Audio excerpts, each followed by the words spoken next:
ഇതര സംസ്ഥാന തൊഴിലാളിയെ വണ്ടൂർ കുറ്റിയിലെ സ്വകാര്യ വ്യക്തിയുടെ ആളൊഴിഞ്ഞ പറമ്പിലെ കിണറ്റിൽ മരിച്ച നിലയിൽ കണ്ടെത്തി. കൽക്കട്ട മുർഷിദാബാദ് സ്വദേശി ഇർഫാൻ അൻസാരിയെയാണ് കഴിഞ്ഞ ദിവസം വൈകുന്നേരത്തോടെ മരിച്ച നിലയിൽ കണ്ടെത്തിയത്. തിരുവാലിയിൽ നിന്നെത്തിയ ഫയർഫോഴ്സ് രാത്രി 8:15 ജഡം പുറത്തെടുത്തു.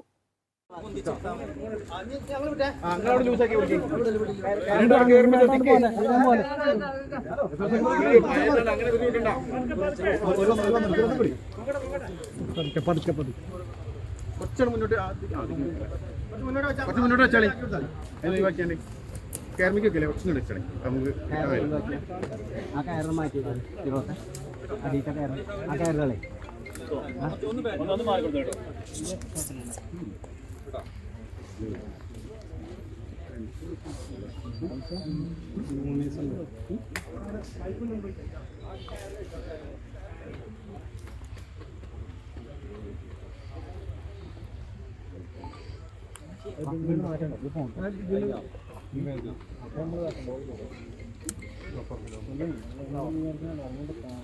ബുധനാഴ്ച ഈ ഭാഗത്ത് ഒരു അപകടം നടന്നിരുന്നു. ബൈക്കിൽ മദ്യപിച്ചെത്തിയ ഇതര സംസ്ഥാന തൊഴിലാളികളുടെ ഇരുചക്ര വാഹനം മറ്റൊരു വാഹനത്തിൽ ഇടിക്കുകയും തുടർന്ന് ചെറിയൊരു തർക്കവും ഉടലെടുത്തിരുന്നു. ഇതിനിടയിലാണ് ബൈക്കിലുണ്ടായിരുന്ന ഇർഫാൻ അൻസാരി ഭയന്ന സ്വകാര്യ വ്യക്തിയുടെ ആളൊഴിഞ്ഞ പറമ്പിലൂടെ ഓടിയത്. കൂടെയുണ്ടായിരുന്നവർ പരിസരങ്ങളിലെല്ലാം തെരച്ചിൽ നടത്തിയിരുന്നെങ്കിലും ഇർഫാനെ കണ്ടെത്താനായില്ല. ഇന്ന് വൈകുന്നേരത്തോടെയാണ് ഇർഫാന്റെ മൃതദേഹം കിണറ്റിൽ കണ്ടത്.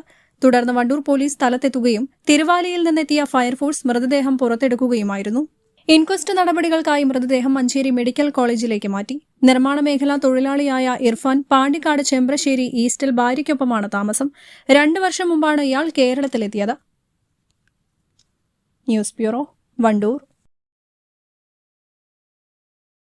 വാത്മി ഡിസൈൻസ് മൾട്ടി ബ്രാൻഡ് സ്റ്റോറും ഒപ്പം വർണ്ണം സിൽക്സിന്റെ തന്നെ മറ്റൊരു സ്ഥാപനമായ അറൈവൽസ് മെൻസ് അപ്പാരൽസും ഒന്നിക്കുന്നു.